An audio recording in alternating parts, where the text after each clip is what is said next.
As though the Middle East wasn't on fire enough, we have a new offensive, or rather a refurbishing of an old one in the Syrian area. And there's been Aleppo's back in the news today. It's been in the news. It was in the news a lot in the U.S. in 2016, again in 2020. And then now here it makes another pop. And again, it has to do with a military offensive in the Syrian capital. And there's so many things going on here. This is such a complex issue. One of the reasons we wanted to bring on one of our old guests that we hadn't had on in a while, former CIA analyst Mike Domino, one of my fellow defense priorities fellows right now, and just an absolute expert on this part of the country, the world. And that's one of the reasons we invited you back. So, Mike, welcome back to the show. Thank you, Danny. It's really good to be back with you. I love coming on when we have all these Middle East developments to kind of run through. It feels like we're never getting a break these days. So right, yeah. I mean, just as soon as we go, okay, well, we at least got a ceasefire with Israel and Hezbollah, so maybe people can breathe a little easier. And then it's like, all right, well, now let's start a new front in the hot region. So yeah, it's really awful for especially the people who are living there. I want to bring people up because a lot of this is kind of new for a lot of people. They might not even be aware of it. So I'll real quick want to run through what actually is happening. Here a few days back, it was just like out of nowhere, this terrorist group called HTS launched an offensive in the direction of Aleppo, where there had been basically a 4-year battle with the Russian and Syrian troops against some rebel forces. The city was just laid waste to in many quarters of it. Then finally, the government forces were able to take control of it, and it's been kind of on the back burner, just kind of quiet actually for the last number of years. Until this seems to have blown up. And in some regards, and I want your view on this part, especially at the beginning, it has some similar overtones to when ISIS rolled into Mosul in 2014, I guess it was in June 2014, when they went in with a relatively small number. And then all of a sudden, the Iraqi forces basically just crumbled and then fled the country. How much similarities to this do you think this is, or is that an overblown example?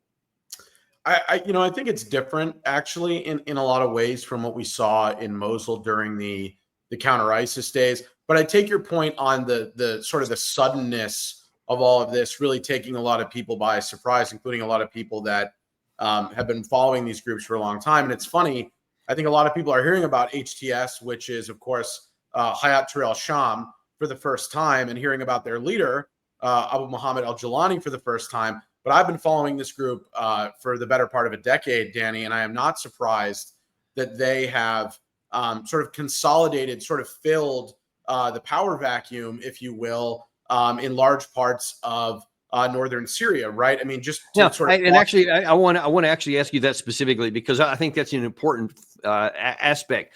When the United States went in during the Trump administration and all the time since, we said we wanted the enduring defeat of ISIS, et cetera.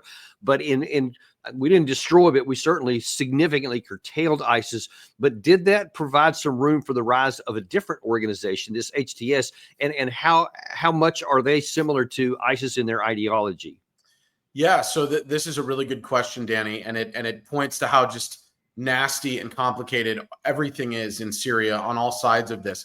So ISIS actually was fighting with HTS for many years over the past decade. That has slowed of late, but in sort of going after ISIS, right, you had other jihadist groups, other aligned groups sort of rising up during this time. And HTS was actually part of the al-Nusra Front. And Jilani, who is running HTS, was actually the leader of al-Nusra, and they split with al-Qaeda back in 2017, not over ideology, not over that hey, we totally disagree with the broader aims of Sharia law and building a caliphate and all that. No, they disagreed over strategy on the battlefield and over leadership.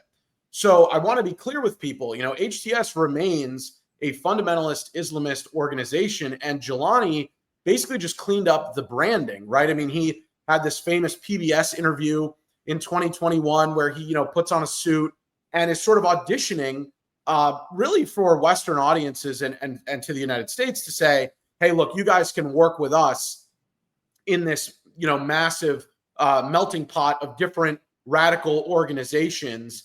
And of course, all of that is a smokescreen, right? I mean, you had a big difference, and this is not a joke. This came up in a lot of the primary source material that I reviewed at the time over this sort of debate between HTS and ISIS. They had a big fight over the fact that ISIS fighters were not allowed to play soccer, and HTS fighters were allowed to play soccer. And so you actually saw defections from ISIS to HTS because they wanted to play soccer. But as far as beheading people and enslaving apostates and conducting terrorist attacks, they're all they're totally in agreement. So I think it's important for people to recognize that from the start. HTS has been an officially designated FTO, as we say, foreign terrorist organization, since 2018. So the people that are running around sort of celebrating all this right now, saying, these are the good guys, and you'll notice in a lot of the media clips that you were just showing, they'll use terms like rebels or insurgents because they don't really want to acknowledge that these people are actually jihadists, right? So there's an effort to sort of downplay some of these things. But yeah, the United States' role in sort of trying to push over Assad earlier in the 2010s really did set the stage for a lot of this to happen, where you had all sorts of groups stand up, like the Kurds with the SDF and the YPG. You have different Sunni radical groups like ISIS and HTS that actually fought each other. And I mean, there was actually a point around 2018 or 2019, Danny, where I think a lot of people would have privately acknowledged to you that the most effective counter ISIS force in Syria, especially in in some of the northern areas along the border, was HTS, which is crazy. So there's a very complex sort of history here. You have to unwind the history of Al Qaeda, of Al Nusra, of all these different organizations. But HTS has been the leading organization in this push on Aleppo. There are other groups involved, of course, but HTS is the primary one. And again, I think that celebrating this, trying to basically pick a side between, jihadist groups that used to be part of Al Qaeda and Assad, I think is a false choice, right? It's a false dichotomy. So what do you say to those people, and it's been also all over the Western media, that these are freedom fighters and these are like rebels, like, Han Solo and Princess Leia, Luke Skywalker, etc. Yeah.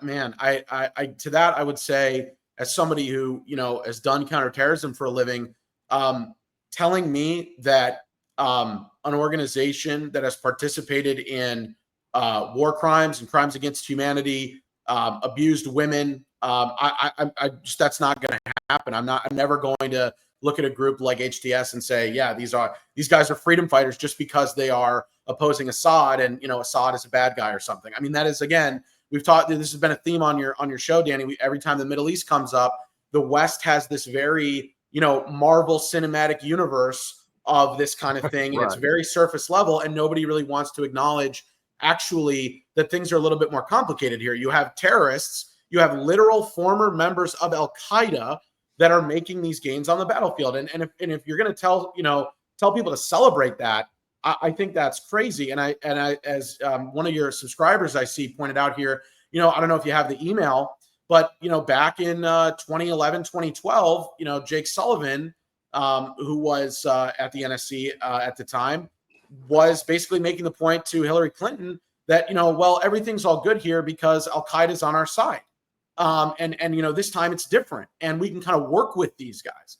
And again, that kind of view is exactly why we are where we are, and why exactly Syria is this totally entropic place with 12 to 15 different actors and non-state actors vying for control, fighting each other, making deals with each other. I mean, Syria has been totally destabilized really because we couldn't acknowledge the fact that things are a little bit more complex under the surface than we want to allow. And the last thing I'll say on this is, the NSC under Biden just yesterday, they didn't talk about this for a week. Then they put out a boilerplate press release where they acknowledged some of the events, but they went out of their way to say that the U.S., is not involved here.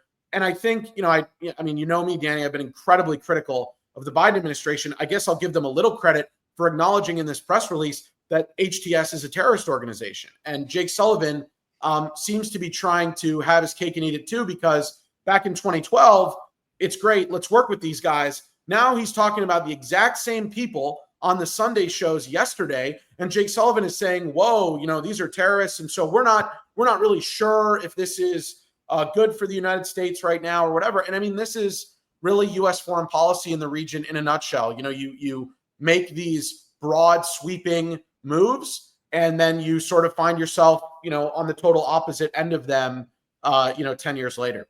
So yeah, it's. I mean, I also go back to the Obama administration, where a lot of the seeds of this one, I mean, some of the seeds anyway, were planted in that. And I remember the famous time where we were, supporting one group of rebels with the CIA, another group of rebels with the Pentagon, and then they end up fighting each other. And then, I mean, the allegiance is owed to nobody as long as there's a cash flow. And then even then, not always.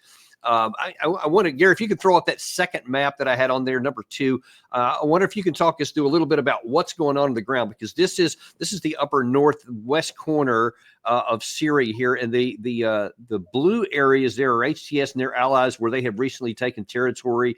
The dark red or maroon blots, those are explosions and really airstrikes by Russia and the Syrian regime. And down in the Idlib progress, which is a little bit below Aleppo here, the province as well as the state.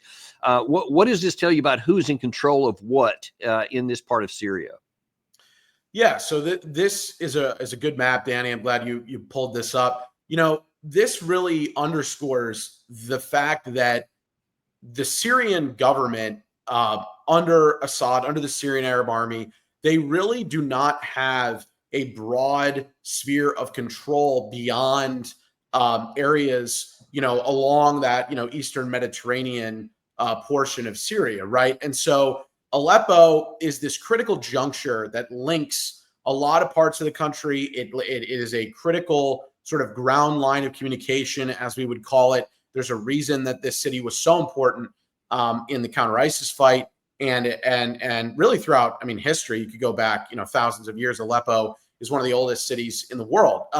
So what it shows to me is that HTS is rapidly expanding their territory on the ground. And this is, I think, the big issue that a lot of people have they got very used to a static sort of battleground in Syria, especially really since 2019, since the destruction of the territorial caliphate of ISIS in March of 2019, when they kind of lost their last overt territory. But what's happening now is, the regime is boxed in. They're fenced in, and that map is a good show of it. And meanwhile, HTS is able to kind of expand, not just towards Aleppo, but also further north and further south.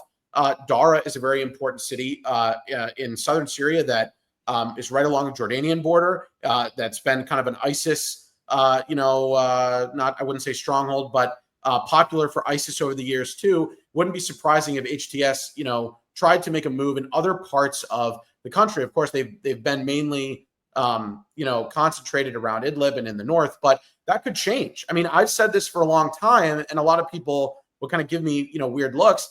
HTS is one of the strongest, and I would argue maybe the strongest group on the ground. Like if you're just focusing on their ability to mass force.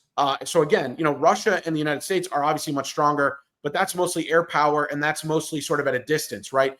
HTS actually, has the ability, if they want to, especially now that, Russia sort of since the Ukraine war has played a lesser role in Syria, and especially with the weakening of Hezbollah since the war in Lebanon and of course the war in Gaza, there is an opening here for HTS to make some gains. And so I think even just beyond what we've seen, so that should be, alarming to people. I don't think that the regime is going to collapse overnight. I don't think Assad is going to, we're going to have some kind of overnight change in government. I really don't believe that. A lot of people that have prognosticated that over the past decade have all been wrong, right? I mean, how many times have we heard Assad is, 10 minutes away from falling? So I don't think it's necessarily going to lead to a collapse for the regime. But I do think, what HTS does with the momentum they have now could really shake up, the battle space beyond just Aleppo. If they try to reach further north or further south or try to expand their sphere of influence, a lot of other actors on the ground are going to be impacted by that. Now, speaking of that, the other actors, Gary, if you could bring in map number 3, I want to take a look at this because this, and sorry, this is probably kind of small. Some of the figures on the map there in the gray. By the way, this is all Syria. In the yellow area in the northeast, there's a number of small circles that are American flags. That's where American troops have various outposts or whatever. You can also see in the green area in the top, that's where Turkey actually has troops inside of Syria, and they have been there for quite a while. Of course, you also have a number of Russian outposts that are also throughout there. Those are the tricolor circles that are in the kind of the, I don't know, the yellow or orange, the orange or light red area, etc. So this shows you there's a lot of different actors in there. And first of all, before we go to that other circular chart that you sent over, when you look at this map and you see the Americans out there, what is the risk to the United States, and are they providing any value added to our country to be there? Yeah, so sort of good news and bad news, right? I mean, the U.S. presence in Syria, such that it exists now, is pretty far away from most of what's happening on the ground right now. With HTS and in and around Aleppo. So U.S. troops are not going to be directly impacted by this, but of course, indirectly, the fact that this may motivate other, Sunni attacks on U.S. bases or other things like that, that could affect U.S. troops. Again, though, the main issue for U.S. troops really since 2019 has actually been Shia militias, and we've talked about that a lot on your show. So kind of the opposite of HTS, right? Your PMFs, your Iran-backed Shia militias. So U.S. troops are, I think for now, are not going to be too impacted by what's happening around Aleppo. But to answer your second question, I mean, what value are they providing? I mean, I've been saying this for years, Danny, and I know you've done a good job, covering this on your show too. There is no value. There is no strategic value for our troops in these far-flung areas of the Syrian Badia and in, the far eastern reaches of the country along the Iraq border. There is no value.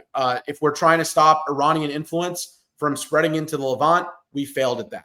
They're not stopping that from happening. Iran and the IRGC have cells and units and militias all over the region at this point. So they're not a bulwark against Iranian influence.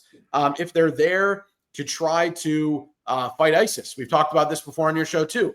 ISIS is a total husk of itself, in large part due to HTS, actually, ironically, right? Ironically, so ISIS is not a significant threat, and people that like to inflate the ISIS threat, like Charles Lister and other people, they've kind of got to pick what they're going to have their meltdown about here. I mean, if HTS is running roughshod over Syria, then it certainly means ISIS won't be doing that. So they've got to kind of decide who they're more worried about. And I sort of say that, tongue in cheek. But in general, the point here is even the counter ISIS fight is not a reason to have troops in Syria indefinitely. And we've talked about this before. We have over the horizon capabilities. We have capable local partners that all have an interest in keeping ISIS down. We're able to leverage technology, technical collection, all sorts of fancy intel tools to make sure that we don't need to have that physical presence. So any of the arguments that people throw out, I've done a lot of threads on Syria on my Twitter. People can go check it out at MP Domino. I've kind of run through all the top 10 sort of arguments for why we have to stay in Syria and why they're all just totally ridiculous. So yeah, good news is I don't think our troops are going to be at major risk of this particular offensive. But again, there's no reason to be taking that chance, especially given all the other issues that we've seen, like the constant attacks on U.S. troops since really October 7th. But even before that, I think we're at over 220 attacks on U.S. troops in Iraq and Syria. Yeah, it's just utterly ridiculous. And Mike or Gary has your Twitter account there, so by all means, everybody go and check that out for more information on what Mike's been talking about.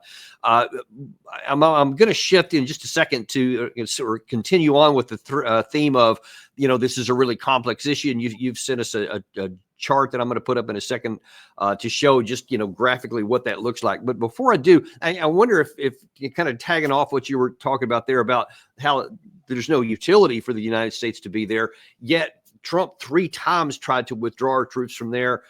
Even Obama at least talked about maybe withdrawing the troops from there, depending on what happened with ISIS. Biden hadn't even talked about it. If it's such a non-issue for the United States and no value added, why is it so hard for any administration to take them out? I think this gets to a number of really important topics, whether it's civilian control of the military, whether it's sort of the issue of, liberal hegemony, whatever you want to call it. There is this notion that the United States has to do everything everywhere all at once, has to be everywhere all the time. And those people, and they exist in both parties, your Mitch McConnell's and your Nancy Pelosi's and everything else. They want to remain in Syria because not only does it line the pockets of defense contractors and in many cases their friends and in some cases family, but also because it feeds this narrative that the United States has to go around and should go around being, the global policeman, the global enforcer of the rules-based liberal international order, as they so eloquently love to call it, and which is really, nothing more than what we've seen in Iraq, in Syria, in Libya, and Afghanistan. We are going around trying to, basically enforce at the end of a gun, values that don't really need to be spread in that fashion around the world. And I think there's a huge disagreement between people that believe in, what colleagues of mine, friends of mine, like Elbridge Colby call, the liberal primacist alliance, or other people would call globalists or whatever. They're the ones that are advancing this mission that the United States has to be on this, civilizing mission around the world at all times. But I also think to your first point, there's also this issue, and I am hoping that a second Trump administration, addresses this the second time around with civilian control of the military. The president ordered a withdrawal from Syria in 2019, and his general officers and his flag officers said, "We're not going to do that." I'm sorry. I think we need to read the Constitution here, fellas. Right. That's not how it works. So I think that's an issue as well, and I think that with better folks, with folks that are more aligned to the president in office, hopefully in this second term, hopefully they can get us out of here, because it's not adding U.S. interests. We've already lost 3 this year in Jordan over ridiculous things that had no value to Americans. So we've already lost troops. Hundreds have been wounded in various degrees over the time. That needs to come to an end. So now I want to shift in the remaining time we have to this chart you brought on. I wonder if you can explain to our viewers what we're seeing here and how this relates to what HTS is doing in Syria.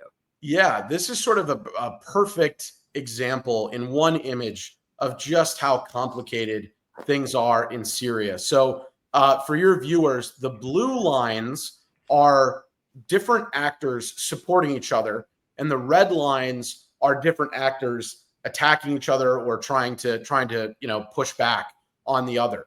And you'll notice this incredibly complex lattice of different alignments, right? I mean, you have the United States, which is a nominal ally in NATO of Turkey, right? Which is that's a huge military alliance that the United States is the leader of. But then you also have Turkey fighting the Kurds, right, along their border in the south, and also at times sheltering and providing support to both ISIS and HTS indirectly via their intelligence networks and other things. So, I mean, it just goes to show. I'm sorry, can you explain that a little bit more? Because I heard you say that in a meeting we were in earlier today, and I think that will surprise some people, because it's like, wait. Turkey is a NATO ally of the United States, and we have been considered ISIS our mortal enemy. How is it that Turkey could be supporting them?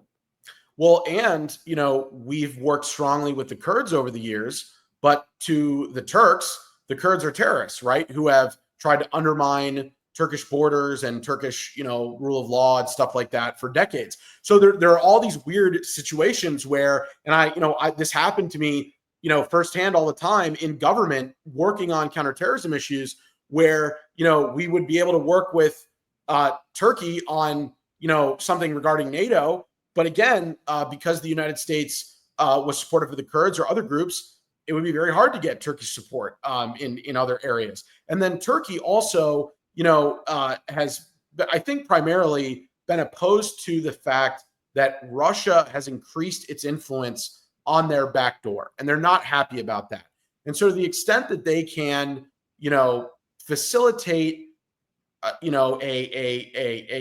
instability in the areas that Russia was trying to assert itself in Syria, I think they want to do that. I'm not saying that Turkey, is supportive of this latest offensive or that they've been providing, funding or other things like that. But there have been cases, and anybody can, Google this and look this up, where, Turkish intelligence has allowed foreign fighters, ISIS foreign fighters, to flee Syria into Turkey. They've known who they are, and they've allowed them to do it and get away with it. And I think it speaks to, Turkish politics, and also kind of the complexities around Islamism and how Erdogan is trying to navigate that and sort of play a couple of these different factions off of each other. So that's a much longer discussion, but I think Plus, it also underscores just how ridiculous our policies are and how nearly impossible it is to get anything of a positive outcome. We're running low on time here, but I do want to let's do a quick lightning round of what is the impact of this current issue here in Syria to a number of players, and then we're going to end with what do you think is coming next? First of all, the Syrian regime and Russia, how are this going to impact them? What is the impact? Well, I think the impact is the Syrian regime is going to be running to the Russians to say, save our bacon here and help us out and do what you can. And I think you could see a fraying in the relationship between Assad and Putin over the fact that Putin does not have a lot of leeway with dedicating large military assets to Syria right now, given everything that's going on in Ukraine. And Russia has made a lot of gains in Ukraine of late. But that doesn't necessarily mean that they're going to want to double or triple down in Syria. So that's a very interesting relationship to watch over the next couple of weeks for sure. Okay, next, an odd pairing here, Turkey and Israel. What do each want to get out of there? And are they, despite the fact that Turkey broke diplomatic relations with Israel, are they working in common purpose here? Yeah, so there's been some interesting reporting on this. And again, got to go back and take a deeper look into this. And I would encourage, your viewers to make sure they're doing their due diligence on any reporting they see on this. But, it does seem like even Israel is recognizing that they don't want to see Assad go, given the total proliferation of ungoverned space that could be right along their border. And there could actually be an opportunity in a window here for Israel and Turkey to actually work together. Turkey, of course, has been very critical of the war in Gaza. They've been very critical of Israel. You had Erdogan say at the beginning of the Israeli ground war in Gaza that they were going to enter the war. I don't know if you remember that. So that's a very nasty relationship over the past couple of years. It'd be interesting to see if there's kind of a strange common purpose here, even though Turkey itself has tried to, at least explore retrenchment with Assad over the past couple of years too. Next is Iran itself, right? and their militias, because there's been some reports that Iran-backed militias from Iraq have been coming in to try and help the Syrian regime out, etc. But Iran itself was put on its back foot in a lot of strikes from Israel. Iran had promised after that they were going to retaliate, but now all of a sudden they're like going, you know what, a ceasefire with Lebanon, we're cool with that. Let's just back off of that. So they've been on their back foot. How are they going to be impacted by this? Yeah, I think Iran is not happy with this. I think that the Shia militias in Iraq and Syria are not happy with this, because what it shows is that, Israel basically called Hezbollah's bluff as more or less a paper tiger and went after their leadership and went after their strategic missile arsenal and has been largely successful in doing that. And so the result is that Hezbollah, as a powerful proxy, is kind of out of the game in Syria and elsewhere right now. And so that has put the IRGC and the Iranians on the back foot. And I think they have to sort of weigh how much, again, do they want to double or triple down here, or maybe lick their wounds, regroup, recalibrate, and maybe try to, push their influence later down the line, right? In a year or two, if things kind of slow down. But I do think, Iran and Shia-backed militias here are on the back foot. And I think that there's going to be local pressure as well in Iraq and in Syria on some of these local groups to kind of decide how focused they want to be on, what's directly in front of them or their relationships, back in Tehran. I see. And then last for this section here, the Kurds. So the Kurds who have been a U.S. ally, but then there also have been over the last couple of years trying to find some way to come to an accommodation with Assad because they're going to have to live there. This is where they're at. So how has this impacted the Kurds? Well, I think the Kurds, ironically, are in a bad situation with a lot of this as well. They have, to their great credit, over the past couple of years, tried to accept the reality that the United States is not going to be there forever, and they're going to have to find a way to build relationships with some of the other actors in the region. And they've made some progress on that. But this kind of throws a monkey wrench in a lot of that to an extent, right? I mean, you have Kurds in Aleppo, you have all sorts of Kurdish forces in these areas right along, the front, and they're going to kind of have back and forth with HTS.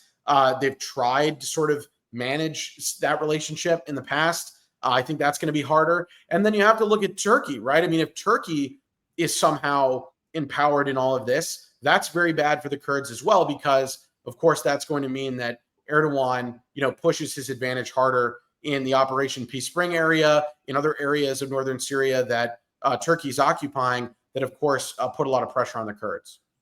And then the last question here is, what's next? What do you think is going to happen next? Is HTS going to be able to expand beyond Aleppo? Is there going to be another 4-year battle for the city of Aleppo? How do you see that playing out? Yeah, I think right now, based on what we know, based on what we've seen over the past couple of days, this has no doubt been very surprising, I think, to everybody on the ground and in these different camps that we just showed, in that chart. And I think that everyone is recalibrating right now. The Russians, the Iranians, the Turks, the Kurds, they are all adjusting to this new reality. And it's going to be interesting to see, again, how far HTS presses the advantage. We talked about this earlier. Do they try to actually take other territory? Do they push north? Do they push south? Do they push further east potentially? I mean, that's sort of a decision that Jelani and HTS is going to have to make, given that they clearly have a monopoly on force on the ground right now. But I actually don't think that we're going to see things continue to move this rapidly. I think already things have slowed down a little bit. I think you're going to see the Russians get more involved diplomatically, which will slow things down. And I also think you're going to see Assad do everything he can to try to stop this in its tracks. Again, Syria's military power, very, very limited right now. But I think he's going to do whatever he's got in his pocket, I think he's going to try. And so right now, I don't think the Assad regime is going to fall as a result of this. I think, again, we've kind of been here before where we say, okay, this is, the Assad's last, chance or whatever. And he keeps hanging around. So I'm not sure that this is enough to topple the regime. And I'm not sure it's enough to totally change everything on the ground, but it is going to lead, I think, to some big changes, especially for Russia, for the Kurds, and for Turkey. And man, that all that stuff you literally just said, that chart you showed a minute ago, it seems like about the strongest argument I have seen to date why the U.S. needs to withdraw its troops from there. This is like a hurricane of chaos that has no benefit to the United States and all risk. And I would love to see someone listen to that in the new administration and take action. Yeah, I agree. I think that, this is a lose-lose game at this point. It's got nothing to do with how you feel about Assad. It's got nothing to do with, trying to play moral arbiter of the universe. It's got to do with the fact that we're just not able to affect any of this on the ground. And none of these outcomes, none of these actors really are great for the United States as far as any kind of outcome. Right. And I think the right move is to cut our losses while we still can. I can totally agree. Without any more casualties and waste of money, that's what we'd like to see. Well, listen, I really appreciate you coming on today and laying this stuff out. It's a lot of uncertainty in a lot of people, and you really brought some clarity to it. And we really appreciate it. Thank you, Danny. Always good to be with you. Appreciate it. Thank you. And thank you guys too. Also want to let you know here in just about 30 minutes, actually a little less than that now, we're going to look at Zelensky, and he seems to know that the war is lost. You've seen that interview that he did a couple of days ago with Sky News. We've got some interesting analysis that you may not have seen on the mainstream media that shows that this may be closer to an end than you believe. Tune into that to 2 o'clock. 2 o'clock here in just a little bit. No, I said 2 o'clock. I'm totally off. 3 o'clock Eastern time here in about 25 minutes. We'll see you again on Daniel Davis Deep Dive.